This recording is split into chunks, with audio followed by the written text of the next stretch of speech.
আলজেরিয়ার রাষ্ট্রদূত আবদেল ওয়াহাব সালদানি একটি প্রতীকী নৌকা উপহার দিয়েছেন বিদ্যুৎ, জ্বালানি ও খনিজ সম্পদ মন্ত্রণালয়ের উপদেষ্টা মোহাম্মদ ফাউজুল কবির খানকে।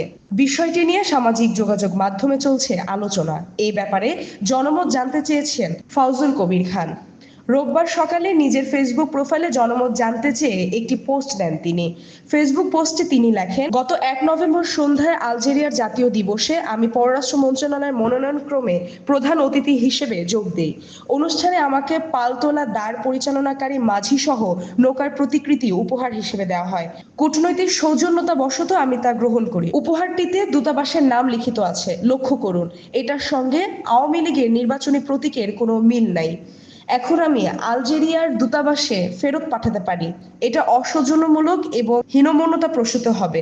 সরকারি তোষাখানায় জমা দিতে পারি, যদিও এটা খুব মূল্যবান কিছু নয়। এছাড়া শৈলান প্রবীণ নিবাসে রাখতে পারি অথবা নিজে রেখে দিতে পারি। সবশেষ তিনি লেখেন, পাঠকের পরামর্শ পেলে উপকৃত হব।